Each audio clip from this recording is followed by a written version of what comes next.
Hello everyone, स्वागत है आप लोगों का आज की क्लास में। आज का टॉपिक है, जैसा कि आप लोग देख पा रहे हैं, वैद्युत क्षेत्र, जिसे हम लोग बोलते हैं इलेक्ट्रिक फील्ड। तो इंटरेस्टिंग क्लास होगा, मज़ा आने वाला है। तो बिना देर किए स्टार्ट करते हैं आज का क्लास, वैद्युत क्षेत्र। तो इसके पहले वाले क्लास में हम लोगों ने ये पढ़ा कि किस तरीके से एक आवेश दूसरे आवेश पर बल लगाता है। मान लेते हैं यहाँ पे एक आवेश है, क्यों, हमें पता है कि अगर हम यहाँ पे एक और आवेश रख देंगे तो इस आवेश के कारण इस वाले आवेश पर एक बल लगेगा। लेकिन आपने कभी ये सोचा, जैसे अगर कोई वस्तु है, इस पे हमको बल लगाना है तो हम क्या करेंगे? या तो हम इसको यहाँ से धक्का देंगे, मतलब यहाँ पे हमारा और वस्तु का कांटेक्ट हुआ, या इसको हम किसी रस्सी से बांध के खींच लेंगे। तो यहाँ पे भी हमारा कांटेक्ट हुआ, लेकिन किसके थ्रू हुआ है? रस्सी के माध्यम से हुआ है। मतलब अगर हमको इस पे बल लगाना है तो किसी न किसी तरीके से कांटेक्ट होना चाहिए। लेकिन यहाँ पे देखिए, ये आवेश इस वाले आवेश पे बिना किसी कांटेक्ट के फोर्स लगा रहा है। तो आखिर ऐसा मैजिक हो क्यों रहा है? तो एक्चुअली होता क्या है, अगर आप लोगों ने 11th में ध्यान से पढ़ा हो तो बल को हम लोग दो पार्ट में कैटेगराइज कर सकते हैं। एक तो होता है कांटेक्ट फोर्स। कांटेक्ट फोर्स वो फोर्स होते हैं जहां पे बल लगने के लिए दो वस्तुओं के कांटेक्ट में होना जरूरी है। जैसे अगर हम घर्षण बल की बात करें, जब तक ये ऊपर वाली वस्तु इस इंक्लाइंड प्लेन के कांटेक्ट में नहीं आएगा, तब तक यहाँ पे कोई घर्षण बल कार्य नहीं करेगा। या हमें पता है, नॉर्मल हम बनाते हैं ऊपर की तरफ नॉर्मल फोर्स। तो जब तक ये ऑब्जेक्ट इस प्लेन के कांटेक्ट में नहीं आएगा, तब तक यहाँ पे ये नॉर्मल, ये अभिलंब प्रतिक्रिया बल कार्य नहीं करेगा। तो हम बोल सकते हैं कि हमारा घर्षण बल और अभिलंब प्रतिक्रिया बल किस तरीके के फोर्स है? कांटेक्ट फोर्स है। ठीक। दूसरा होता है नॉन कांटेक्ट फोर्स।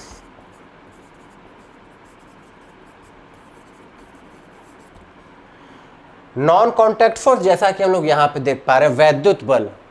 वैद्युत बल के लिए इन दोनों आवेश का एक दूसरे के कांटेक्ट में आना जरूरी नहीं है, ये दूर से ही इस वाले आवेश पे बल लगा पा रहा है। तो वैद्युत बल हुआ, गुरुत्वाकर्षण बल हुआ, ये दोनों बल किस तरीके के बल होंगे? नॉन कांटेक्ट फोर्स होंगे। यहाँ पे वस्तुओं का एक दूसरे के संपर्क में आना आवश्यक नहीं है। इसको हम लोग फील्ड फोर्स भी कहते हैं। ठीक है, वैद्युत बल और गुरुत्वाकर्षण बल हम बोल सकते हैं कि ये किस तरीके के बल है? फील्ड फोर्स है। मतलब यहाँ पे बल के लगने के लिए दो वस्तुओं का एक दूसरे के संपर्क में आना जरूरी नहीं है। तो देखते हैं भैया कि ये मैजिक यहाँ पे हो क्यों रहा है, कि ये बिना एक दूसरे को टच किए बल कैसे लगा रहा है। तो एक्चुअली होता ये है, ये जो बीच का मैजिक है जिसके कारण ये बल लग रहा है, उसी को हम बोल रहे हैं क्या? वैद्युत क्षेत्र।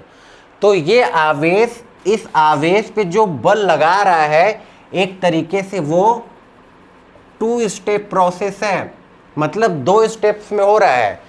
पहले स्टेप में क्या हो रहा है? पहले स्टेप में ये आवेश अपने चारों तरफ एक क्षेत्र उत्पन्न करता है, जिसको हम लोग बोलते हैं वैद्युत क्षेत्र। और दूसरे स्टेप में क्या होता है? ये वैद्युत क्षेत्र इस दूसरे वाले आवेश पे क्या लगाता है? बल लगाता है। मतलब ये जो बल लग रहा है, ये एक तरीके से 2 स्टेप प्रोसेस है। पहले स्टेप में क्या हुआ? इस आवेश ने एक वैद्युत क्षेत्र उत्पन्न किया, और इस वैद्युत क्षेत्र के कारण दूसरे आवेश पे क्या लगा है? बल लगा। आई बात समझ में? तो वैद्युत क्षेत्र की परिभाषा हम क्या लिख सकते हैं?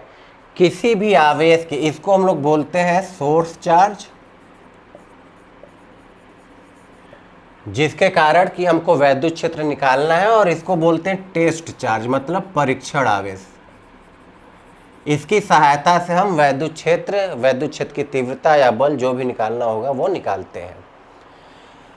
तो अगर हमसे कोई पूछ रहा है कि इसका वैद्युत क्षेत्र तो वैद्युत क्षेत्र क्या होगा, इसके चारों, इस वाले सोर्स चार्ज के चारों ओर का वह क्षेत्र जिसके अंदर अगर हम किसी आवेश को रख दें तो ये आवेश इस वाले आवेश के कारण आकर्षण या प्रतिकर्षण बल का अनुभव करता है, उसी को बोला जाता है वैद्युत क्षेत्र। आई बात समझ में? वैद्युत क्षेत्र क्या है, किसी आवेश के चारों ओर का वह क्षेत्र जिसमें अगर हम कोई दूसरा आवेश ला के रखें तो उस आवेश पर इस आवेश के कारण कोई बल कार्य करता है, वो कहलाता है उस आवेश का वैद्युत क्षेत्र। ठीक, तो ये हुआ हमारे वैद्युत क्षेत्र की परिभाषा।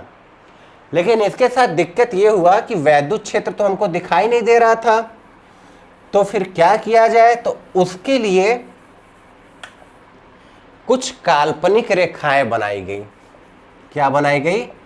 काल्पनिक रेखाएं। किस चीज के लिए बनाई गई? वैद्युत क्षेत्र को प्रदर्शित करने के लिए। ठीक है, काल्पनिक रेखाएं बनाई गई किस चीज के लिए? वैद्युत क्षेत्र को प्रदर्शित करने के लिए।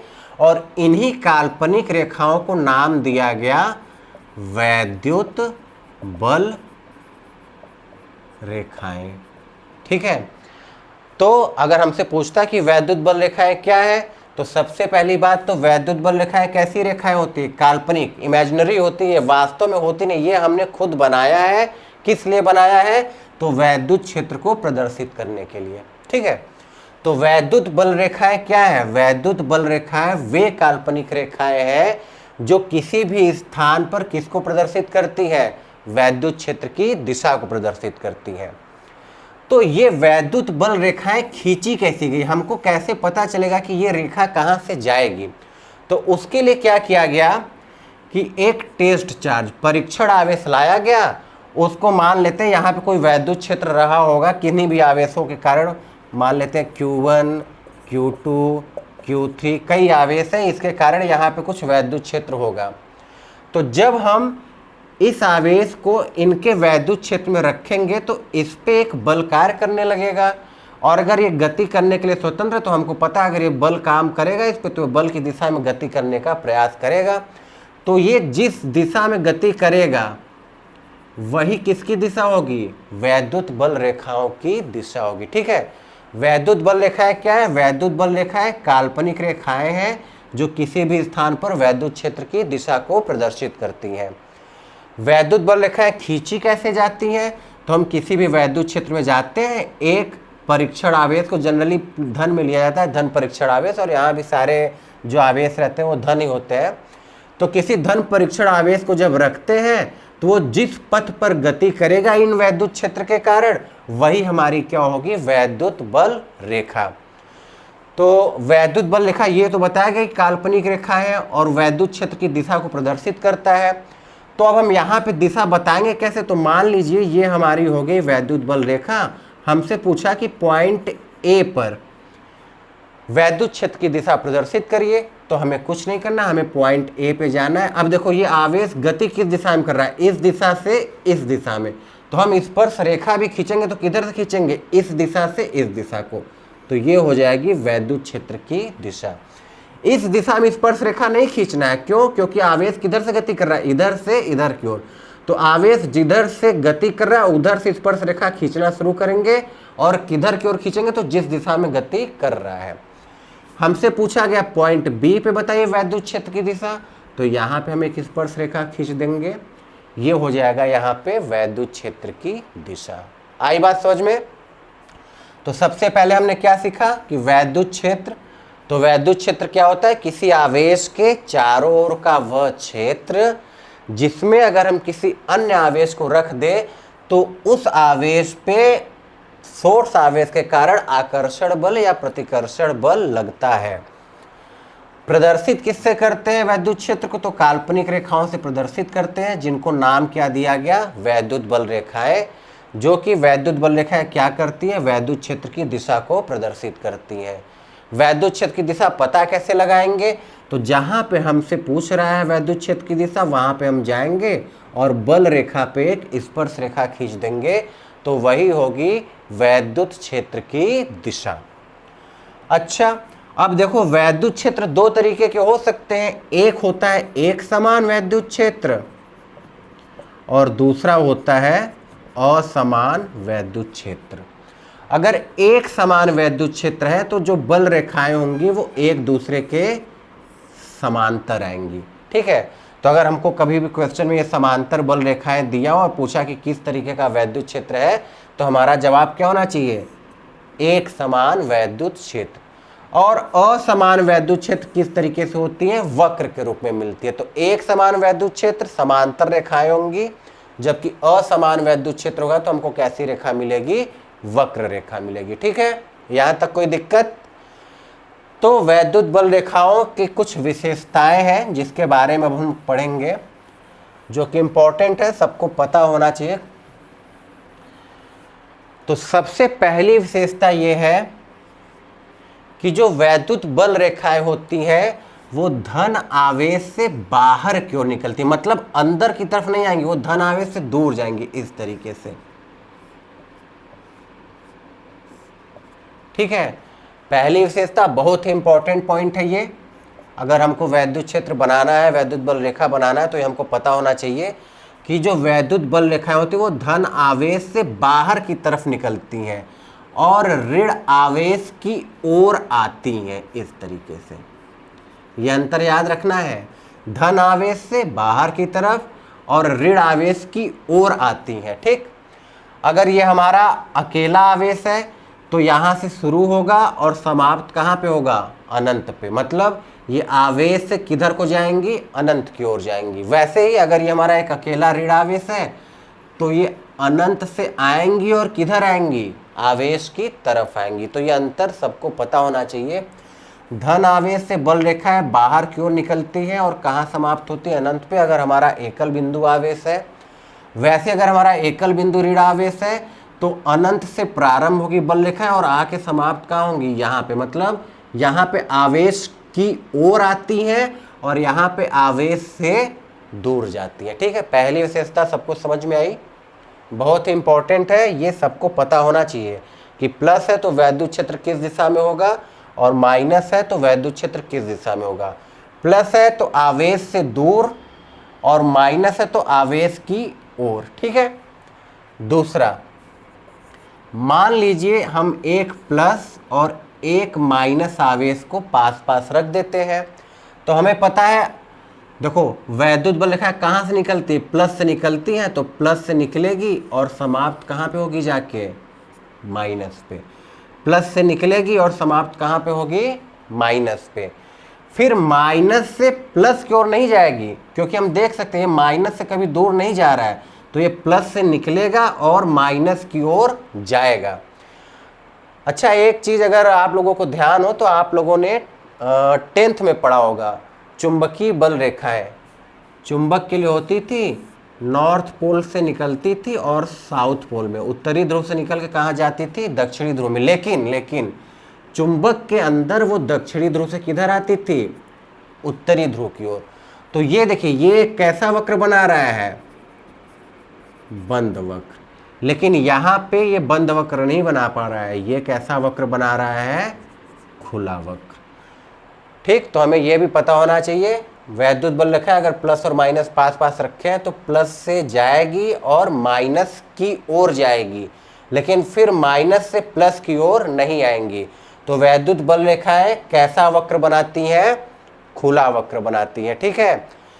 अगर अंतर पूछ ले चुंबकीय बल रेखाओं में और वैद्युत बल रेखाओं में, तो हम बता सकते हैं कि वैद्युत बल रेखाएं खुला वक्र बनाती हैं, जबकि चुंबकीय बल रेखाएं कैसा वक्र बनाती हैं, बंद वक्र बनाती हैं। तीसरी विशेषता भी यहीं पे बता देते हैं, पहले हमने डिस्कस किया था ये, कि अगर हमसे यहाँ पे वैद्युत क्षेत्र की दिशा पूछेगा तो हमको क्या करना है, एक स्पर्श रेखा खींच देना है, यही क्या होगी, यहाँ पे वैद्युत क्षेत्र की दिशा होगी, ठीक है। मतलब वैद्युत बल रेखा में किसी बिंदु पे खींची गई स्पर्श रेखा उस स्थान पर वैद्युत क्षेत्र के दिशा को प्रदर्शित करती है, ठीक। नेक्स्ट जाते हैं, अगला जो विशेषता उसका यह है कि दो बल रेखाएं कभी भी एक दूसरे को काट नहीं सकती हैं। क्यों? इस वाले बल रेखा पे अगर हमसे वैद्युत क्षेत्र की दिशा पूछे तो ये हो जाएगा, और यहाँ पे वैद्युत क्षेत्र की दिशा क्या हो जाएगा, ये। मतलब यहाँ पे अगर हम एक ही आवेश रख दे तो वो उस पे इधर भी बल लगाएगा और इधर भी बल लगाएगा, जो कि ऐसा संभव नहीं है। यहाँ पे आवेश पर बल एक ही दिशा में लगना चाहिए, इसीलिए कभी भी दो वैद्युत बल रेखाएं एक दूसरे को काटती नहीं है। इन विशेषताओं में कोई दिक्कत नहीं होना चाहिए, आसान विशेषताएं। एक बार फिर से रिवाइज कर लेते हैं। वैद्युत बल रेखाएं प्लस से निकलती है, मतलब प्लस से दूर जाती हैं, माइनस की ओर आती हैं, बंद वक्र नहीं बनाती हैं। कैसा वक्र बनाती है, खुला वक्र बनाती है। दो बल रेखाएं एक दूसरे को नहीं काटेंगी, क्यों, क्योंकि अगर काटेंगी तो वहां पे बल की दो दिशाएं प्रदर्शित होंगी, जो कि संभव नहीं है। इसके आगे और विशेषताएं देखते हैं।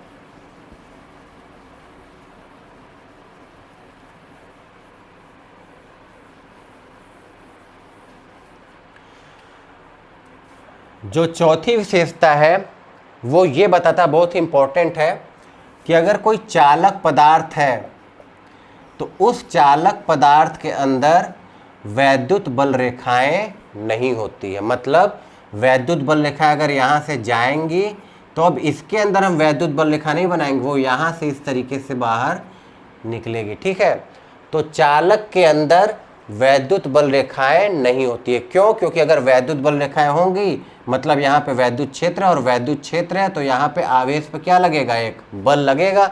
जबकि हम क्या पढ़ रहे हैं, स्थिर वैद्युतिकी पढ़ रहे हैं, यहाँ पे आवेश स्थिर है, आवेश गति नहीं कर रहे हैं। और आवेश गति तभी नहीं करेंगे जब उस पर कोई भी बल कार्य ना करे। ठीक है, तो अगली विशेषता जो बहुत इंपॉर्टेंट है, याद रखना है कि चालक के अंदर वैद्युत क्षेत्र शून्य होता है, ई का मान क्या होगा, 0। इसीलिए हम चालक के अंदर कभी भी वैद्युत बल रेखाएं नहीं बनाएंगे, लेकिन ये केवल किसके लिए होगा, स्थिर वैद्युतिकी के लिए। मतलब जब चार्ज गति नहीं कर रहे हैं, वैद्युत धारा में हम ऐसी बातें नहीं करेंगे। अभी जब हमारे चार्ज रुके हुए गति नहीं कर रहे हैं तब हम बोलेंगे कि चालक के अंदर वैद्युत क्षेत्र का मान क्या है, 0 है। इसीलिए इसके अंदर हम वैद्युत बल रेखाएं नहीं दर्शाएंगे। अगला विशेषता, यह भी इंपॉर्टेंट विशेषता है, वो ये है कि जो बल रेखाएं होती हैं, अगर कोई चालक है तो वो इसके पृष्ठ पे अभिलंबवत ही आएंगी, मतलब 90 अंश का कोण बनाते हुए। और अगर निकलेंगे भी तो कितने अंश का कोण बनाएगी, 90 अंश का। ठीक है, ये दोनों विशेषताएं याद रखना है। पहला क्या, कि चालक के अंदर वैद्युत क्षेत्र शून्य होता है, इसलिए चालक के अंदर हम वैद्युत बल रेखाएं नहीं बनाएंगे, लेकिन केवल किस कंडीशन में, स्थिर वैद्युतिकी में। जब चालक के अंदर धारा का प्रवाह होगा तब हम ऐसा नहीं कहेंगे, लेकिन स्थिर वैद्युतिकी में चालक के अंदर वैद्युत क्षेत्र शून्य होगा, इसलिए वहां पे हम वैद्युत बल रेखाएं नहीं बनाएंगे। ठीक, वैद्युत बल रेखाएं चालक के पृष्ठ पर अभिलंबवत गिरती हैं और अभिलंबवत ही निकलती, मतलब ये आ भी रही है तो यहाँ पे 90 अंश का कोण बनाएंगी, और यहाँ से अगर निकल भी रही है तो 90 अंश का कोण बनाएगी। ऐसा क्यों, तो मान लीजिए अगर ये कोई चालक है, ये 90 अंश का कोण नहीं बना रहा है, मान लेते हैं एंगल है थीटा, तो यहाँ पे एक फोर्स इधर लगेगा F cos थीटा, और एक फोर्स इधर लगेगा F sin थीटा। तो अगर यहाँ पे कोई चार्ज है तो वो इस फोर्स के कारण क्या करने लगेगी, गति करने लगेगी। लेकिन स्थिर वैद्युतिकी में हमको पता है कि चार्ज गति नहीं करते हैं, चार्ज रुके हुए होते हैं। इसीलिए ये जो बल रेखाएं होती हैं वो कैसी होंगी, अभिलंबवत होगी, 90 अंश के कोण पे होगी। तो अगर जब ये 90 अंश के कोण पे होगा तो इसका मतलब ये कंपोनेंट 0 हो जाएगा, केवल इधर की तरफ फोर्स लगेगा, और इधर का माध्यम कैसा है हमारा, कुचालक है, तो यहाँ पे चार्ज गति नहीं कर सकते हैं। ठीक, तो चालक के पृष्ठ पर बल रेखाएं अभिलंबवत गिरती भी हैं और अभिलंबवत निकलती भी है। तो ये थी हमारे बल रेखाएं की विशेषताएं, जो कि सबको अच्छे से पता होना चाहिए। ठीक, चलिए इन्हीं से रिलेटेड एक क्वेश्चन पूछ लेता है कभी कभी, कि जैसे मान लेते हैं ये कोई चालक है, एक वैद्युत बल रेखा इस तरीके से इन्होंने बनाया, दूसरा वैद्युत बल रेखा इन्होंने इस तरीके से बनाया,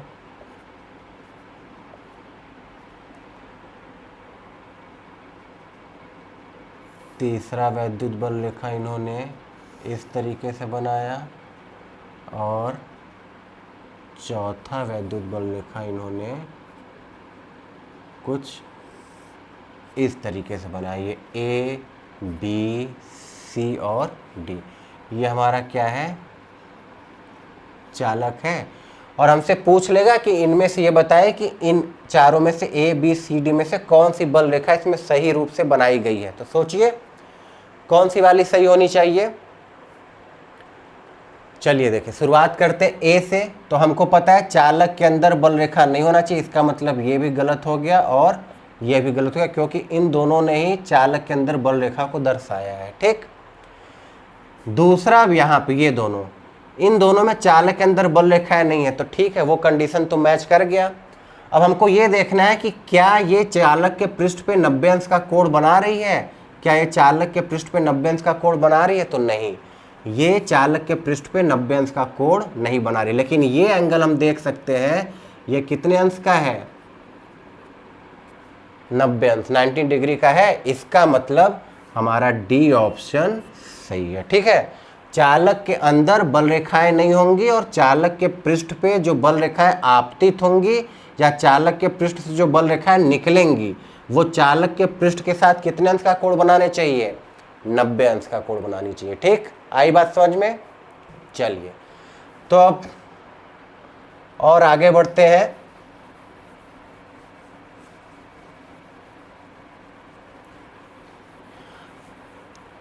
हमने ये पढ़ लिया कि एक आवेश दूसरे आवेश पर कैसे बल लगा रही है। तो एक आवेश एक वैद्युत क्षेत्र उत्पन्न कर रही है जिसके कारण उस दूसरे आवेश पे बल लग रहा है। मान लेते हैं ये है हमारा सोर्स चार्ज Q। अगर हम यहाँ पे एक चार्ज रखेंगे तो हमको पता है वैद्युत क्षेत्र के कारण यहाँ पे एक बल लगेगा। मान लो हम और दूर जाते हैं और एक Q डैश चार्ज और रखते हैं, तो क्या इसके कारण इस पे और इस पे लगने वाला बल बराबर होगा या अलग अलग होगा? तो अगर हम अपना फॉर्मूला देखें, F किसके बराबर था, K Q1 Q2 बटे R स्क्वायर, दोनों आवेशों के परिमाणों के गुणनफल के बराबर और उनके बीच की दूरी के वर्ग के व्युत्क्रमानुपाती। मतलब अगर आवेश का परिमाण बढ़ेगा तब आकर्षण बल बढ़ेगा और बीच की दूरी बढ़ेगी तो आकर्षण बल घटेगा। तो परिमाण मान लीजिए हम लोगों ने बराबर रखा है, लेकिन जब ये आवेश यहाँ पे होगा तो आकर्षण बल ज़्यादा होगा और जब ये आवेश यहाँ पे होगा तो आकर्षण बल कम होगा। वैद्युत क्षेत्र इसी का है, लेकिन यहाँ पे आकर्षण बल ज़्यादा है और यहाँ पे आकर्षण बल कम है। तो वो कौन सा कारक है जो यहाँ पे लगने वाले आकर्षण बल को बता रहा है? तो यहाँ से एक नए भौतिक राशि के बारे में पता चला जिसको नाम दिया गया वैद्युत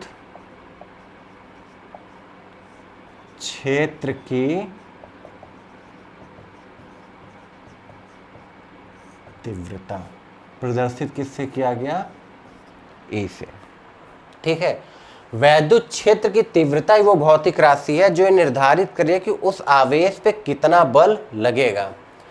तो अब ये बात आई कि वैद्युत क्षेत्र, ठीक है हमने नाम तो दे दिया वैद्युत क्षेत्र की तीव्रता, इसको निकाला कैसे जाए, हमको पता कैसे चले कि किसी पॉइंट पे वैद्युत क्षेत्र की तीव्रता क्या है?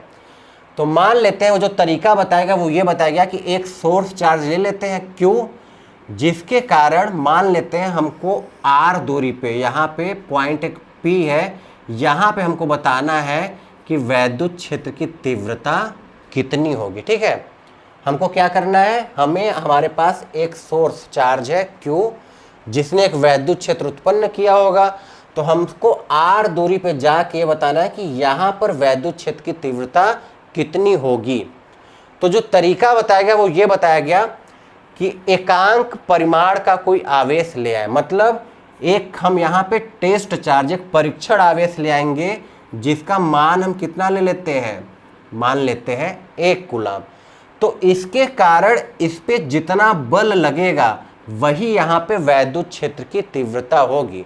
तो हमें पता है इसके कारण कितना बल लग रहा है, के Q1 Q2 बटे आर स्क्वायर। हम बोल रहे हैं यही यहाँ पे क्या है, वैद्युत क्षेत्र की तीव्रता।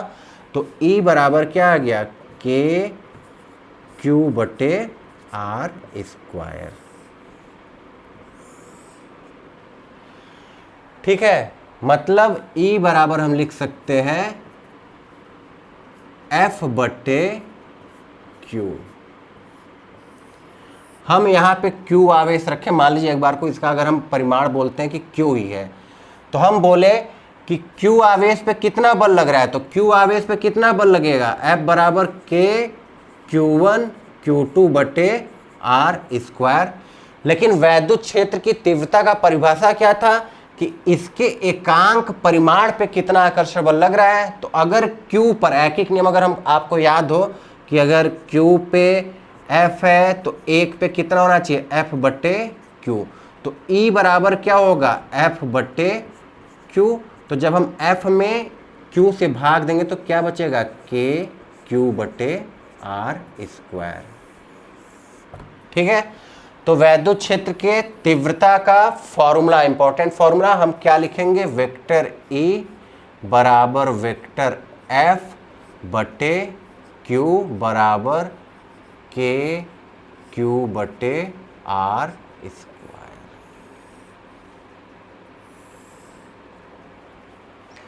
मतलब वैद्युत क्षेत्र की तीव्रता भी कैसी भौतिक राशि है, सदिश राशि है, और इसकी दिशा किसके दिशा में होगी, बल के दिशा में होगी। जैसे हमसे अगर कोई पूछे या वैद्युत क्षेत्र की तीव्रता, हम ये भी बोल सकते हैं कि वैद्युत क्षेत्र की दिशा में होगी, तो हमको पता है कि अगर ये प्लस है तो यहाँ से वैद्युत क्षेत्र बाहर की तरफ निकलेगा, तो ये यहाँ पे हो जाएगी वैद्युत क्षेत्र के तीव्रता की दिशा। ठीक है, या वैद्युत क्षेत्र की दिशा।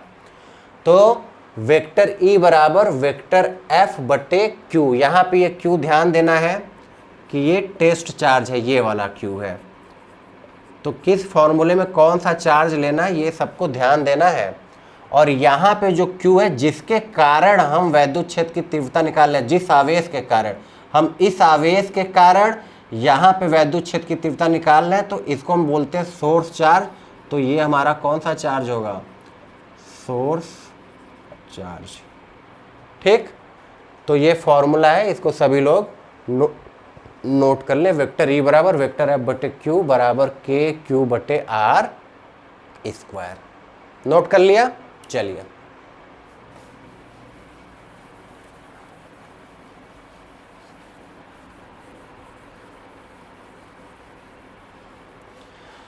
तो दोनों फॉर्मूले पे आते हैं। दोनों फॉर्मूले कौन कौन से, E बराबर F बटे Q एक फॉर्मूला ये, और E बराबर के Q बटे आर स्क्वायर। तो सबसे पहले हम लोग इस वाले फॉर्मूले को देखेंगे और फिर हम लोग किसको देखेंगे, E बराबर के Q बटे आर स्क्वायर। इसको बोलते हैं बिंदु आवेश के कारण, एक बिंदु आवेश के कारण क्षेत्र की तीव्रता अगर हमको निकालनी है तो E बराबर कितना, के Q बटे आर स्क्वायर। ठीक, अभी निकाल के चेक भी किया जाएगा फिर से। सबसे पहले हम इस वाले फॉर्मूले पे आते हैं, E बराबर F बटे Q। ये फॉर्मूला इस रूप में ज़्यादा यूज ना हो कि हम इस वाले रूप में, अगर हम केवल F बराबर लिखें तो हम F बराबर क्या लिख सकते हैं, Q इंटू E। इस रूप में ज़्यादा यूज होगा। ठीक है, अब हमको पता है हमारा जो आवेश है वो धन आवेश भी हो सकता है और ऋण आवेश भी हो सकता है। तो अगर धन आवेश है तो F बराबर कितना आएगा, प्लस QE, अगर ये वेक्टर लगा दे। और अगर ऋण आवेश है तो ये कितना आएगा, माइनस QE वेक्टर। मतलब यहां से हमको बात क्या समझ में आ रही है कि अगर हमारे पास एक समान वैद्युत क्षेत्र है E, और यहां पे हम कैसा आवेश रखते हैं, प्लस Q, तो यहां पे इस वैद्युत क्षेत्र के कारण एक बल लगेगा। उस बल का मान कितना होगा, F बराबर Q इंटू E। प्लस में है तो हमारा आंसर भी प्लस में आ रहा है, तो हमारा F प्लस में आया। इसका मतलब बल और वैद्युत क्षेत्र दोनों एक ही दिशा में होंगे। मतलब अगर E हमारा इस दिशा में है तो इस पे जो बल लगेगा वो भी किधर लगेगा, आगे की तरफ। तो ये याद रखना है, धन आवेश पर बल वैद्युत क्षेत्र की दिशा में लगता है, ये नोट कर लीजिए। धन आवेश पर लगने वाला वैद्युत बल वैद्युत क्षेत्र की दिशा में होता है, ठीक है। अब अगर हम एक माइनस चार्ज रख दें, माइनस क्यू, तब हमारा जो फोर्स आएगा वो कितना आएगा, माइनस क्यू ई। मतलब अगर ई हमारा प्लस है तो एफ किस में आ जाएगा, माइनस में आएगा। तो इस पे जो बल लगेगा वो वैद्युत क्षेत्र के किधर लगेगा, विपरीत दिशा में।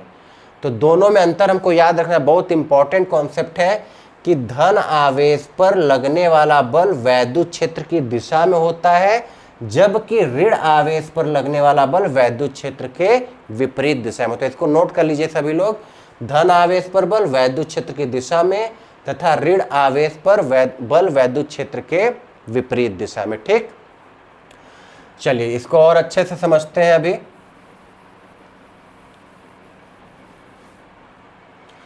मान लीजिए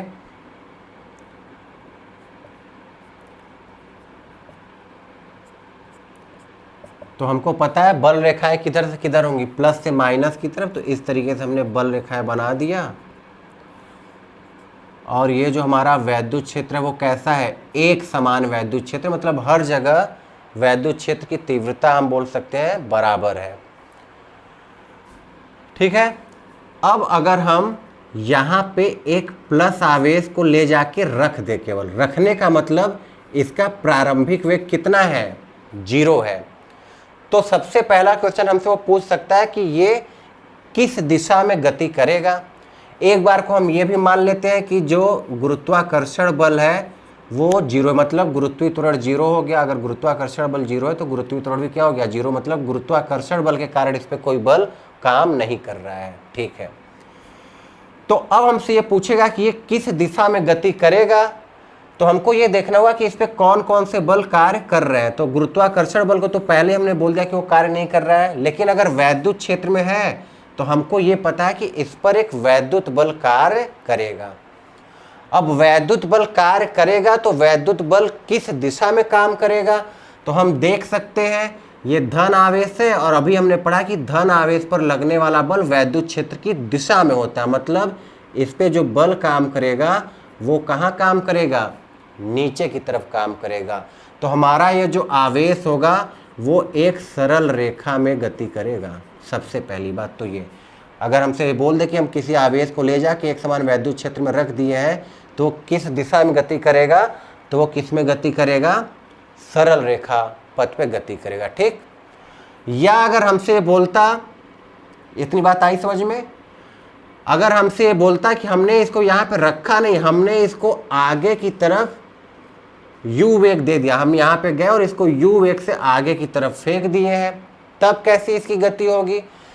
तो हमें पता है क्षैतिज दिशा में दिया गया वेग u है जो कि नियत रहेगा। हमने प्रक्षेपक गति में पढ़ रखा है कि क्षैतिज दिशा में जो वेग है, अगर यहाँ पे कोई त्वरण नहीं है तो ये वेग क्या रहेगा, नियत रहेगा। नीचे की तरफ ऊर्ध्वाधर दिशा में एक बल काम कर रहा है तो ऊर्ध्वाधर दिशा में एक त्वरण काम करेगा, तो इसके कारण इसकी गति कैसी होगी, परवलय के आकार की होगी, ठीक है। दोनों में अंतर याद रखना है। अगर हमने केवल ले जाके रख दिया तब इसके पास कोई गति नहीं थी तो वो एक सरल रेखा में किधर गया, नीचे की तरफ गया। लेकिन अगर हमने इसको आगे की तरफ धक्का दिया और कोई बल नहीं लग रहा है, हमने धक्का देके छोड़ दिया, तो यहाँ पे वैद्युत बल नीचे की तरफ, जिसके कारण एक किस पथ पे गति करेगी, वक्र पथ पे, जो कि कैसा होगा, परवलय के आकार का होगा, ठीक है। तो पहला क्वेश्चन तो ये बनता है कि कौन से पथ पे गति करेगी, सरल रेखीय पथ पे या परवलय आकार के पथ पे। तो हमको ये देखना होगा कि हमने उसको जाके वहाँ पे रखा है या वहाँ पे हमने उसको गति दी है, ठीक है। दूसरे टाइप के क्वेश्चन इसमें क्या हो सकते हैं,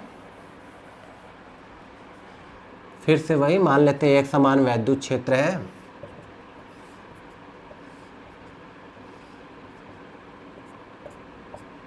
ठीक। इस बार इसने यहां पे क्या रखा, माइनस क्यू, और इस बार ये बोला है कि गुरुत्वाकर्षण बल लग रहा है। तो हमसे ये पूछ लेगा कभी कभी कि अगर ये आवेश संतुलन की अवस्था में है तो E का मान या कुछ भी इस तरीके से पूछ सकता है। मान लीजिए हमको इसका द्रव्यमान दिया है m, तो संतुलन की अवस्था में है, तो इसका मतलब क्या हुआ कि जो ऊपर वाला फोर्स होगा, जो नीचे वाला फोर्स होगा, वो एक दूसरे के क्या होगा, बराबर। जो आगे वाला फोर्स होगा, जो पीछे वाला फोर्स होगा, वो भी क्या होगा, एक दूसरे के बराबर। तो देखते हैं किधर किधर बल लगेगा।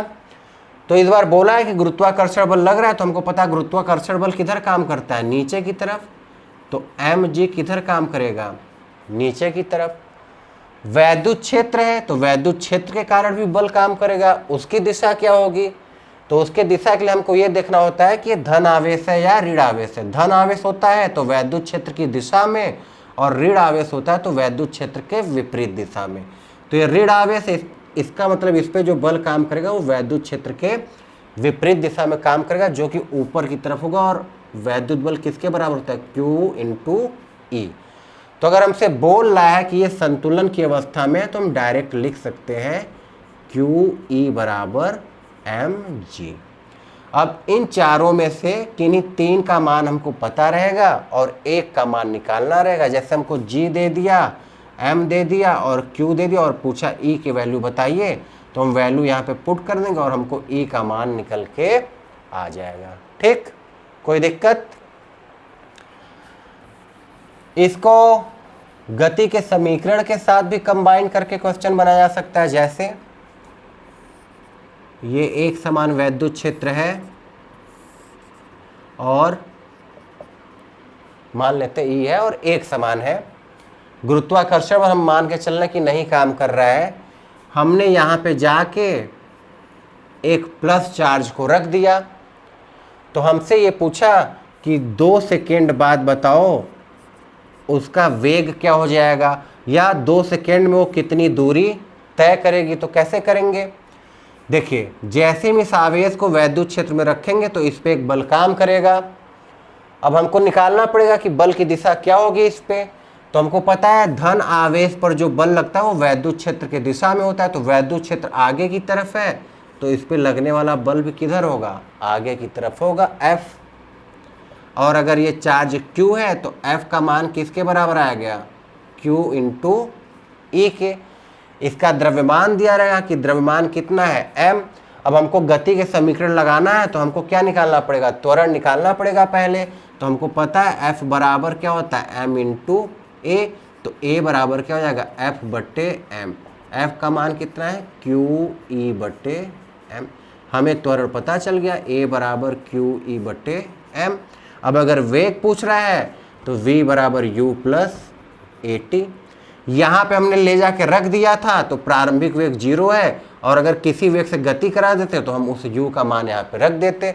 तो यहाँ से v बराबर क्या हो जाएगा, a इंटू टी। a का मान QE बट्टे m और t का वैल्यू कितना दिया है, 2 सेकेंड। तो ये हो जाएगा इसका अंतिम वेग।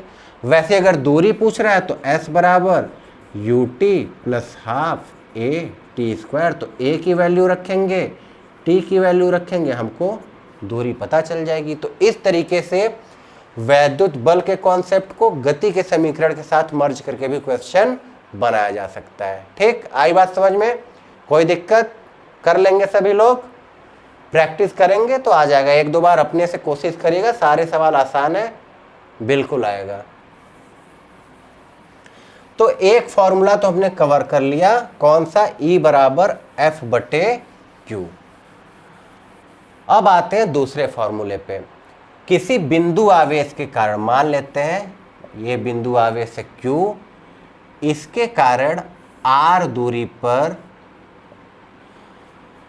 हमको बताना है कि वैद्युत क्षेत्र की तीव्रता कितनी होगी। तो हम क्या बोले, हम R दूरी पे एक परीक्षण आवेश स्मॉल q रखेंगे और फिर E बराबर हमको पता है क्या होता है, F बटे Q होता है। तो सबसे पहले F निकाल लेते हैं। तो F का मान क्या होता है, K Q1 Q2 बटे R स्क्वायर भागे Q। तो Q से Q कट गया, तो E बराबर आया K Q बटे R स्क्वायर। ये मैग्नीट्यूड है, परिमाण है केवल। दिशा हम यहाँ से बता सकते हैं, अगर प्लस है तो आगे की तरफ और माइनस है तो इधर को। सवाल में हम दिशा के बारे में और अच्छे से समझेंगे। तो E बराबर कितना आया, के क्यू बटे आर स्क्वायर। किसी बिंदु आवेश के कारण किसी बिंदु पर अगर हमको वैद्युत क्षेत्र की तीव्रता निकालनी है तो उसका फॉर्मूला क्या हो जाएगा, E बराबर के क्यू बटे आर स्क्वायर। अच्छा, यहाँ से इसके बारे में कुछ और बातें देख लेते हैं। फॉर्मूला हमको पता चल गया E बराबर एफ बटे क्यू।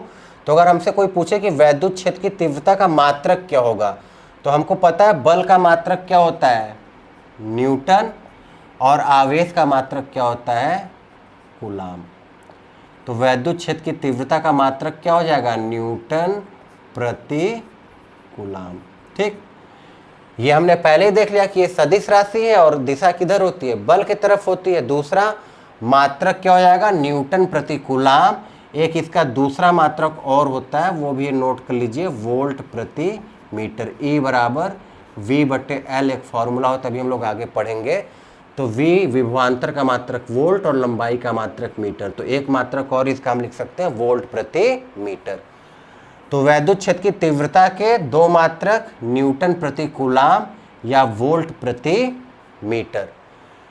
डायमेंशन निकालना तो डायमेंशन भी निकाल सकते हैं। बल की जो विमा होती है हमको पता है कितनी होती है, mL/t-2 बटे आवेश की विमा कितनी होती है, A/t। Q बराबर क्या होता है, IT। I का विमा A और ये हो गया T। तो जब हम इसको ऊपर ले जाएंगे तो mL/t के पावर -3 और A इनवर्स, ये हो जाएगा विमा। ठीक है, तो वैद्युत क्षेत्र की तीव्रता कैसी राशि है, सदिश राशि है। मात्रक क्या है, तो न्यूटन प्रति कूलाम या वोल्ट प्रति मीटर। विमा mL/t-3 A इनवर्स। निकालेंगे कैसे, तो E बराबर F बटे Q से, और किसी बिंदु आवेश के कारण किसी दूरी पर अगर हमसे वैद्युत क्षेत्र की तीव्रता पूछे तो E बराबर के क्यू बटे आर स्क्वायर। इस वाले फॉर्मूले पे हमने देख लिया सवाल कैसे लगाने थे। अब आते हैं अपने इस वाले फॉर्मूले पे, E बराबर के क्यू बटे आर स्क्वायर पे।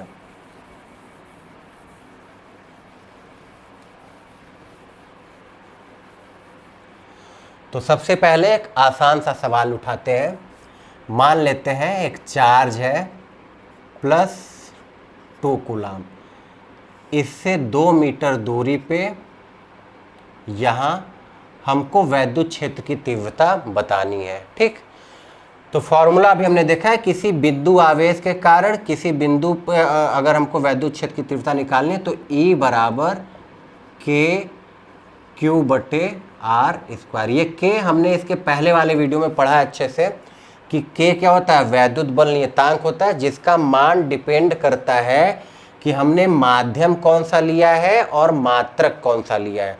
अगर हमारा माध्यम क्या है, निर्वात या वायु, और मात्रक की पद्धति है MKS, तब इस स्मॉल के का मान हम लोग लिखते थे 9 × 10⁹।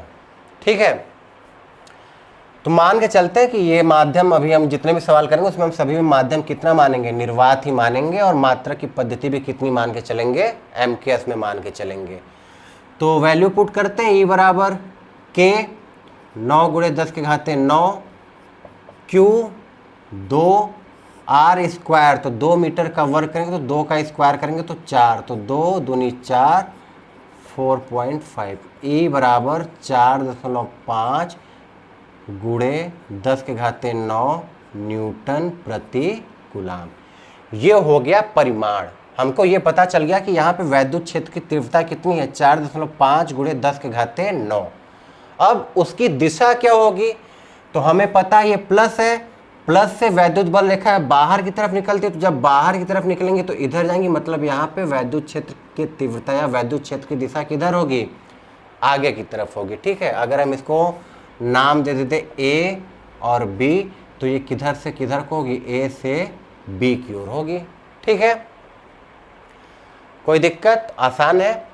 अच्छा, अब थोड़ा आप सोचिए कि अगर इस प्लस की जगह हम माइनस कर देते तब क्या होता, सोचिए। क्या मैग्नीट्यूड बदलता, नहीं बदलता। क्यों, क्योंकि अभी भी के का मान उतना ही है। Q के वैल्यू, Q हमको प्लस माइनस से मतलब नहीं, प्लस और माइनस केवल डायरेक्शन के लिए होगा। इसका परिमाण कितना है, 2 ही है। जब प्लस में था तब पर भी 2 रखे थे, माइनस में तब पर भी कितना रखेंगे, 2। बीच की दूरी भी उतनी है, तो परिमाण तो उतना ही आने वाला है। दिशा बदल जाएगा। हमको पता है बल रेखा माइनस की ओर आती है, तो यहाँ पे ये जो दिशा बाहर की तरफ थी, अब वो दिशा किधर हो जाएगी, अंदर की तरफ हो जाएगी। ठीक है, चलिए अब एक बिंदु आवेश से 2 बिंदु आवेश पे चलते हैं, एक एक स्टेप आगे बढ़ते हैं ताकि आप लोगों को समझने में कोई दिक्कत ना हो। तो ये प्लस 2 कूलाम आवेश, डेटा सेम रखते हैं, 2 मीटर दूरी पे। यहाँ बिंदु मान लेते हैं P पे, हमको वैद्युत क्षेत्र की तीव्रता बतानी है। अब एक आवेश यहाँ पे और रख देते हैं, और ये दूरी मान लेते हैं कितनी, 1 मीटर, और इसकी भी वैल्यू कितनी है, प्लस में 2 कूलाम। और हमसे पूछा कि यहाँ P पे वैद्युत क्षेत्र की तीव्रता कितनी होगी। तो अब देखिए P पे जो वैद्युत क्षेत्र होगा वो किन किन आवेशों के कारण होगा, इस वाले आवेश के कारण भी और इस वाले आवेश के कारण भी। तो दोनों के कारण सबसे पहले हम यहाँ पे जो वैद्युत क्षेत्र की तीव्रता होगी वो निकाल लेते हैं। जब हम एक के लिए निकाल रहे हैं तो दूसरे को भूल जाते हैं, जब दूसरे के लिए निकालेंगे तो इस वाले को भूल जाएंगे। मतलब सबसे पहले दोनों को निकाल लेते हैं, A और B के कारण। ठीक है, तो अगर हम A के लिए निकाल रहे हैं तो हम B को भूल जाते हैं, तो A के कारण P पर, ठीक है ध्यान से सुनिएगा, अगर हम A के कारण निकाल रहे हैं तो A के कारण P पर वैद्युत क्षेत्र की तीव्रता कितनी होगी, तो नाम दे देते हैं EA बराबर K की value 9 × 10⁻9, Q1 Q2 K/Q/r², Q2 लिखना ही नहीं है, K/Q/r², तो 2 और 1 3 का वर्ग करेंगे तो 9, तो 9 से 9 कट गया, तो ये कितना आया, 2 × 10⁻9 न्यूटन प्रति कूलाम। ठीक है, हमने क्या बोला कि अब हमको अगर 2 बिंदु आवेशों के कारण यहाँ पे निकालना है तो हम पहले इनके अलग अलग से निकाल लेंगे, A के कारण अलग से और फिर B। तो जब A के लिए निकाल रहे हैं तो B को भूल जाते हैं, और जब B के लिए निकाल रहे हैं तो A को भूल जाते हैं। तो A के लिए निकाल रहे तो अब इससे हमको कोई मतलब नहीं है। अब हमारे पास एक ये है आवेश और ये एक बिंदु है, तो E बराबर K/Q/r², तो K की वैल्यू 9 × 10⁻9, Q है 2, R इनके बीच की दूरी तो 1 + 2 3, 3 का वर्ग करेंगे तो 9 से 9 कट गया, तो 2 × 10⁻9 न्यूटन प्रति कूलाम। अब B के लिए निकाल लेते हैं, B के लिए निकालेंगे तो A को भूल जाते हैं, तो ये 2 पॉइंट हो गए। B के कारण हमको निकालना है कहाँ पे, P पे, तो K/Q1/r², तो 2 यहाँ पे अब इनके बीच की दूरी कितनी है, 2 मीटर, तो वर्ग करेंगे तो 4, तो 2 दूनी 4, 4.5, तो 4.5 × 10⁻9 न्यूटन प्रति कूलाम।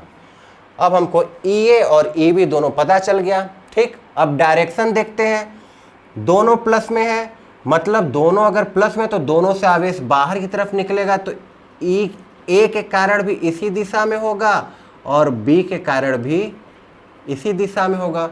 दोनों एक ही दिशा में है, EA भी और EB भी। तो अगर हमको नेट निकालना है तो कुछ नहीं करना है, दोनों को हम जोड़ देंगे, EA + EB, तो ये कितना हो जाएगा, 6.5 × 10⁹ न्यूटन प्रति कूलाम। ठीक है, कोई दिक्कत, कुछ नहीं करना है। हमने एक बिंदु आवेश के कारण निकालना सीखा है तो हम वही चीज कर रहे हैं। जब इसके लिए निकालना है तो इसको भूल जा रहे हैं, इसके लिए निकाल लिए, और जब इसके लिए निकाल रहे हैं तो इसको भूल जा रहे हैं, तो इसके कारण यहाँ पे निकाल लिए। फिर जब से दोनों का मान पता चल गया तो दोनों की डायरेक्शन हमने देख ली। अब चूंकि यहाँ पे दोनों एक ही डायरेक्शन में था, दोनों प्लस है तो प्लस से बाहर की तरफ, तो A के कारण भी बाहर की तरफ, B के कारण भी बाहर की तरफ, तो दोनों आपस में जुड़ गए और आंसर आएगा कितना, 6.5 × 10⁹ ठीक है, चलिए अच्छा एक चेंज करते हैं और आपसे आंसर पूछते हैं क्या होगा। मान लीजिए इसको हम लोग कर देते हैं माइनस, तो अब सोचिए आंसर कितना होगा। और कोई वैल्यू नहीं चेंज की गई है, बस यहां पे प्लस की जगह माइनस कर दिया गया है। सोचिए, सोच लिए, चलिए देखते हैं। मैग्नीट्यूड तो उतना ही रहने वाला है, अब होगा क्या, ए हो गया माइनस, माइनस की तरफ आती है बल रेखा, इसका मतलब इसके कारण यहाँ पे जो डायरेक्शन हो गया वो किधर होगी, इस दिशा में। तो ई ये किधर हो गया, इस दिशा में। ई भी प्लस है तो प्लस से दूर निकलती है, इस दिशा में होगी। तो ई भी हमारा किधर आ गया, इधर आ गया। इसके पहले वाले केस में क्या था, दोनों एक ही डायरेक्शन में थे, लेकिन अब यहाँ पे क्या हुआ, ई इस डायरेक्शन में और ई भी इस डायरेक्शन में। तो अब यहाँ पे जुड़ेगा नहीं, अब यहाँ पे माइनस होगा। तो हम देख सकते हैं वैल्यू किसकी ज़्यादा है, ई बी की ज़्यादा है, मतलब ये वाली वैल्यू ज़्यादा है और ये वाली वैल्यू कम है। तो ई नेट जो आने वाला है वो कितना आना है, 4.5 इंटू 10⁹ माइनस 2 इंटू 10⁹ बराबर 2.5 इंटू 10⁹। डायरेक्शन चूंकि ई बी की वैल्यू ज़्यादा है, मतलब ई बी की तरफ ज़्यादा तीव्रता होगी, इसलिए डायरेक्शन ई नेट की किधर होगी, अभी भी आगे की तरफ होगी।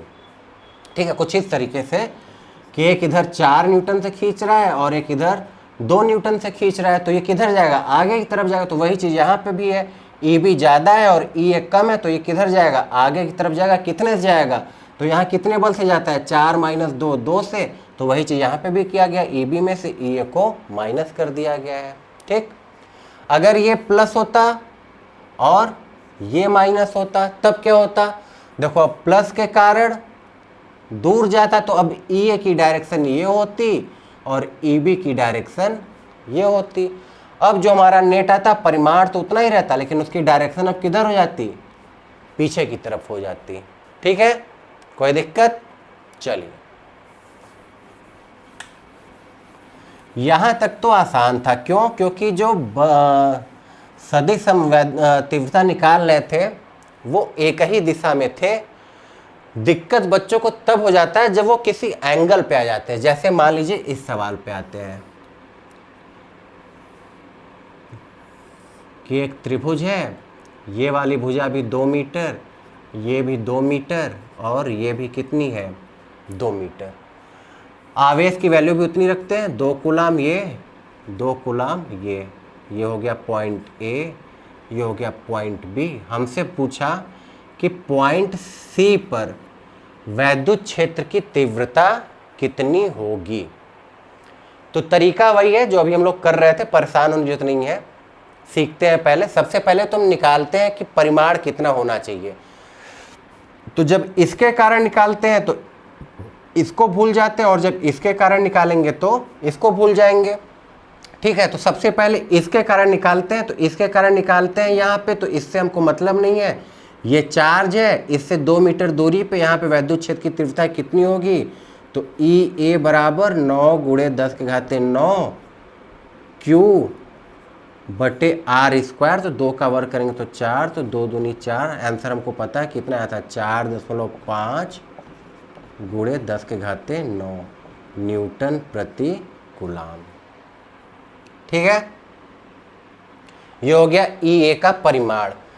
अब हमको ये देखना है कि ई ए का डायरेक्शन क्या होगा। तो ये है प्लस, प्लस से बल रेखा है बाहर की तरफ निकलेंगे। तो अगर हमसे यहाँ पे पूछ रहा है तो यहाँ पे बाहर की तरफ होंगे, तो मतलब ये होगा हमारे किसकी डायरेक्शन, ई ए की डायरेक्शन।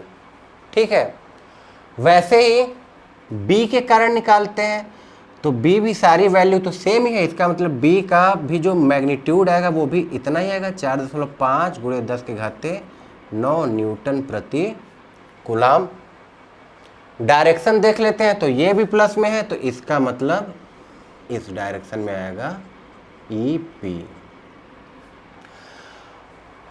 यहां तक तो आसान था। अब इसके आगे बच्चों को नहीं समझ में आता है कैसे जोड़े। तो हम लोगों ने ये वेक्टर में पढ़ रखा है, और नहीं भी पढ़ रखा है तो इसके पहले वाले वीडियो में हमने इसका रिजल्टेंट निकालना सीखा था कि अगर 2 सदिश हैं, उनके बीच का कोई एंगल है थीटा, तो आर बराबर हम लिखते थे √a² + b² + 2ab cos theta, यही था।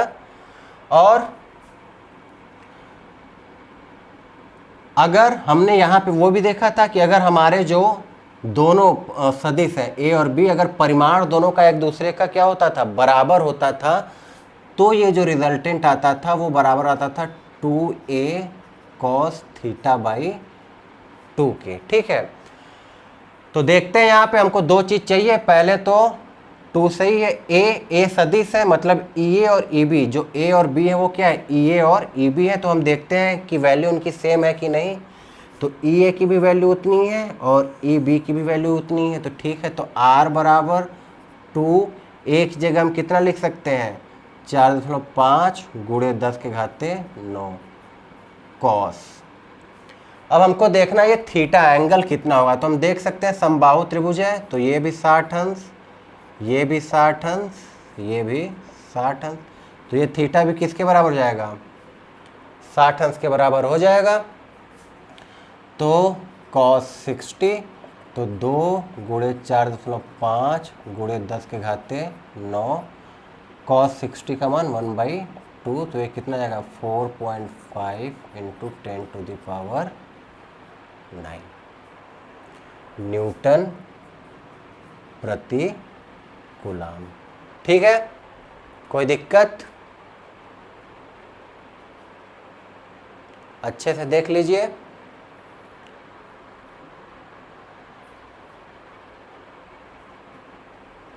आर बराबर अगर इस फॉर्मूले से नहीं समझ में आ रहा है 2a cos θ/2 से, तो यहाँ से ही रख के देख लेते हैं a b cos θ से।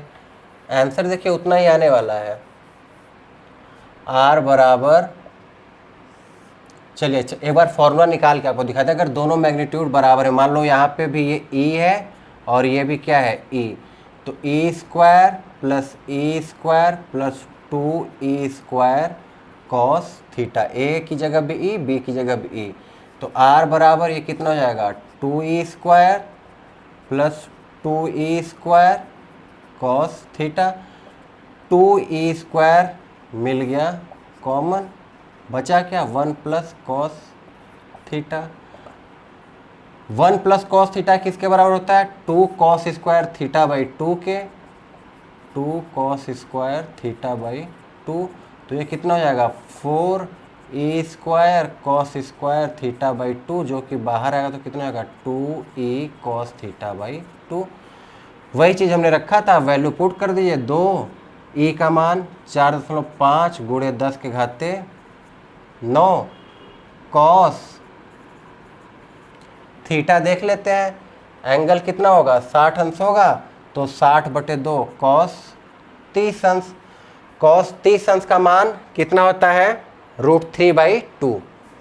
तो 2 इंटू 4.5 इंटू 10⁻9 और √3/2, 2 से 2 कट गया तो 4.5 इंटू 4.5 √3 इंटू 10⁻9 न्यूटन प्रति कूलम। ओके, अच्छा इसके पहले हम लोगों ने cos थीटा मान गलत लिख दिया था 1/2, सॉरी उसके लिए। cos थीटा कितना होता है, √3/2। तो हमारा आंसर कितना हो गया, 4.5 √3 10⁻9। तो ये इंपॉर्टेंट रिजल्ट है, ये सबको याद होना चाहिए। या तो ये फॉर्मूला याद रखें, लेकिन अगर हमको समय बचाना है तो हम डायरेक्ट ये वाला फॉर्मूला यहाँ पे लगा सकते हैं। ठीक है, तो इस तरीके से ऐसे सवालों को हल करेंगे, हमको ये फॉर्मूला पता होना चाहिए। अब इसी सवाल में मान लीजिए इसको कर देता माइनस, तब क्या होता, सोचिए। अगर माइनस होता तब क्या होता, सोचिए। चलिए देखते हैं, मैग्नीट्यूड में तो कोई चेंज होने वाला नहीं है क्योंकि हमने केवल प्लस माइनस चेंज किया है। देख लेते हैं अब, माइनस के कारण होगा क्या तो ये तो प्लस वैसे ही है, तो ये आगे की तरफ। लेकिन अब अगर ये माइनस हो गया तो बल रेखा है माइनस की ओर, तो अब ये बल रेखा किधर आएंगी, इधर। तो ए बी की डायरेक्शन किधर हो जाएगी, इधर हो जाएगी। वैल्यू उतनी ही रहेगी, ये की वैल्यू यहाँ पे जो आई है और ये जो आई है वो दोनों सेम रहेंगी, लेकिन अब दोनों के बीच का एंगल बदल गया। कितना हो गया, 120 अंश। तो अब यहाँ पे जब हम वैल्यू पुट करेंगे तो 2e cos 120 θ/2 120/2 cos 60 अंश। तो 2 गुणे 4.5 गुणे 10 के घाते 9 cos 60 अंश का मान 1/2, 2 से 2 कट गया। अब आएगा कितना, 4.5 गुणे 10 के घाते 9 न्यूटन प्रति कूलम। ठीक, कोई दिक्कत, आया समझ में कैसे करना है? चलिए, वेरी गुड। 3 आवेश से भी आगे बढ़ा जाए। चलिए एक 4 आवेश का उदाहरण लेके और करते हैं।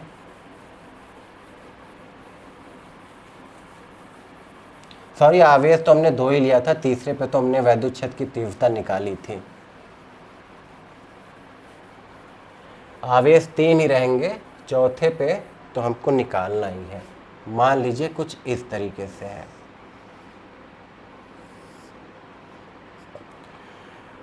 ए B C D, value same रखते हैं। आवेश का मान 2 coulomb, 2 coulomb, 2 coulomb, 2 coulomb,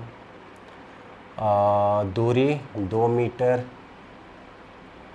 2 metre, 2 metre, 2 metre. हमें यहाँ पे बताना है वैद्युत क्षेत्र की तीव्रता कितनी होगी। तो तरीका वही है, सबसे पहले अलग अलग सबके लिए निकाल लेते हैं। तो देखिए B के लिए मैग्नीट्यूड 2 कूलाम और दूरी भी कितनी है, 2 मीटर। तो ये हमने निकाला था अभी, कितने किसके बराबर आना चाहिए, 4.5 × 10⁹ न्यूटन प्रति कूलाम। वैसे D के लिए भी मैग्नीट्यूड और डिस्टेंस सेम है, तो इसका मतलब इसके लिए भी कितना आएगा, 4.5 × 10⁹ न्यूटन प्रति कूलाम। ठीक, डायरेक्शन देख लेते हैं। तो प्लस है तो EB इधर, ये भी प्लस है तो इसके कारण आगे की तरफ, तो ED हो गया इधर। ठीक, अभी भी ये आवेश बचा है, तो यहाँ पे आवेश का मैग्नीट्यूड तो उतना ही है, लेकिन अब बीच की दूरी 2 मीटर नहीं रहेगी। अगर हमको इनके बीच की दूरी निकालनी है तो इसको हमको एक सीधी रेखा से मिलाना होगा, जो कि इस वर्ग का विकर्ण होता है। और वर्ग का जो विकर्ण होता है उसकी लंबाई कितना होती है, भुजा करनी में 2, तो भुजा की लंबाई है 2, तो ये कितना आएगा, 2√2। तो EA कितने बराबर आएगा, E आएगा K Q बटे R स्क्वायर R स्क्वायर। तो R स्क्वायर करेंगे तो 2 का वर्ग 4 और 4 दूनी 8, तो 2 चौके 8 और यहाँ पे भाग देंगे तो 4 दूनी 8। ठीक, 1 4 दूनी 8, 4 पंजे 20, तो 2.25 × 10⁹ न्यूटन प्रति कूलाम।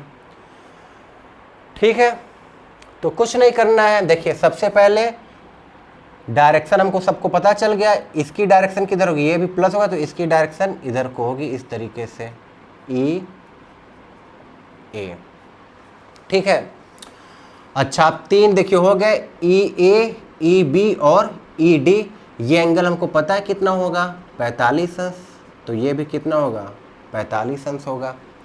यहाँ पे देखिए ये दोनों वेक्टर EB और ED मैग्नीट्यूड में बराबर है, 4.5 × 10⁹ ये भी है और 4.5 × 10⁹ ये भी है। तो हमको पता है जब हम इसका रिजल्टेंट निकालते हैं तो एकदम बीचों बीच आएगा, मतलब वो भी किस पे आएगा, इसी रेखा पे आएगा।